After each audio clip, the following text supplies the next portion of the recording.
আচ্ছা, আমরা যে এসটা ব্যবহার করতেছি সিঙ্গেলটা, এটা কি ছোট হাতের এসটা দিলে কি আর সুন্দর হয় না স্যার?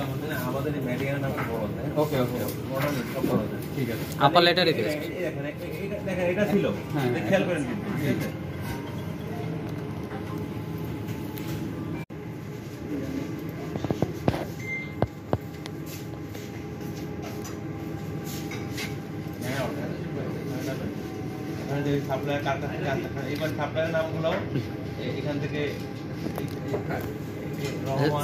সাপ্লাই নেমগুলো অ্যাড কোন জায়গায়?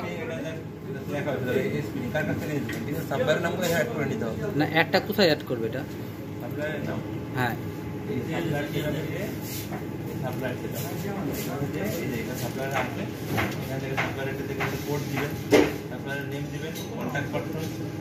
মানে সাপ্লাইড ইনফরমেশন আর কি।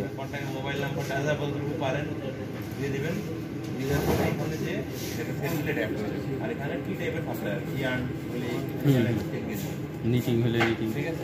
নিটিং এর সাপ্লায়ারটা কোন জায়গায়? এটা ভিতরেই সব সাপ্লাই কি এখানে? সব একটার মধ্যে। সাপ্লায়ার ঠিক আছে। তারপর এরপর ইয়ার্ন প্রকুরমেন্ট, ইয়ার্ন প্রকুরমেন্টে যে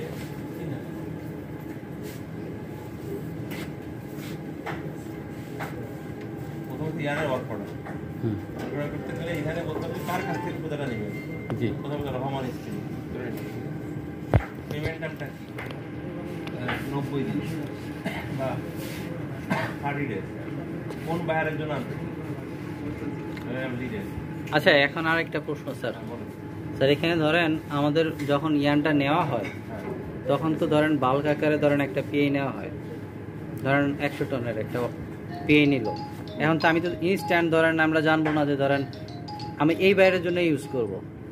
এখানে বায়ারের নামটা আমি কিন্তু জাস্ট আপনি যেহেতু বায়ারের নেমটা অ্যাড দিবেন সেই জন্য কিন্তু আমি এখন স্যার এইটা যে ওয়ার্ক অর্ডার স্যার, এটা নরমালি যেটা আমি যেটা করি, আমার যেটা করি সেটা হলো তপু স্যার, যে আমাদের ম্যানেজার স্যার, উনি এলসি করে, ফার্স্টে পিআই করে, এলসি করে যে এত টনের এই করলো, যেরকম সাবির ভাই বললো যে 100 টনের করলো। এবার কোম্পানি আমাদের, আমি ওইখানে 16 নিলাম, 18 নিলাম, 20 নিলাম, পরবর্তীতে আর কি সুতো আনলাম বিভিন্ন আইটেমের, কিন্তু আমি একটা আইটেমের উপরে কিন্তু আমি পিআই করছি বা এলসি করছি। সেটাতে আমার তো পরবর্তীতে এলসি করার পরে ইয়ান কাউন্ট চেঞ্জ করার অপশন আছে। আচ্ছা, ওইটা যদি এডিটের অপশন থাকে তাহলে তার প্রবলেম। ওই ইনিশিয়ালি আপনি যেটা দিয়ে দিছে, হ্যাঁ, সেটা দিয়ে আপনি অল্পটা টাকা পাঠান, পরবর্তীতে এক্সট্রা অপশন আছে, ওইটা এডিট করা। এইটা অপশন আছে। কোন একটা কাউন্ট আপনি ভ্যালু ঠিক রেখে আপনি কাউন্ট চেঞ্জ করতে পারবেন, ঠিক আছে? এটা অপশন আছে। তাহলে আপনি বুঝতে পারবেন যে কোন অর্ডারের জন্য কোন পিআইটা আমাকে দিচ্ছে, ঠিক আছে? আচ্ছা, তাহলে এটা আপনি এখান থেকে এবার ইয়ানের নামটা বলার মতো আমি এই যে 10 সিঙ্গেল বিস্তারিত আনবো, কত কোয়ান্টিটি আপনি অর্ডার করবেন, 5 টন, প্রাইসটা কত বললাম 3.8, ঠিক আছে? এটা আমরা জাস্ট অ্যাড করব, একদম সিম্পল। আচ্ছা, দিয়ে এখানে এই এরকম আরো যদি ধরেন এই অর্ডারের মধ্যে 5টা কাউন্ট ইয়ান ঢুকাবে, কোনো সমস্যা নাই। এখানে আবার একটা অন্য একটা কাউন্ট দিলাম, তার কোয়ান্টিটি কত, ওইদিকে তো আপনি চেঞ্জ করা যাবে, এটা 1 টন, ইউনিট প্রাইস আর 3 করার কথা,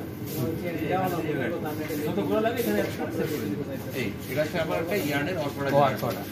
এই ওয়ার্ক অর্ডারটাই আমার স্পিনিং এ চলে যাবে। এই ওয়ার্ক অর্ডারটা আমি সেভ দিই, পরে আবার এটাকে ডিলিট করে দেব। এই সেভ দিলাম, এই একটা ওয়ার্ক অর্ডার জেনারেট হয়ে গেল। এটাকে আবার ডাবল ক্লিক করে শো দিলে ওয়ার্ক অর্ডারটা কি বাম সাইডে দেখাবে? এই যে আপনারা আপনি দেখাচ্ছে অর্ডার করা হচ্ছে, এখানে দেখাচ্ছে। এখন অর্ডারটা আমি আবার দেখতে হবে না, এই ডাবল ক্লিক করলে এবার শো দিলে এই যে অর্ডার, এই যে অর্ডার নাম্বার ইকেএল, এই অর্ডার নাম্বার, ঠিক আছে?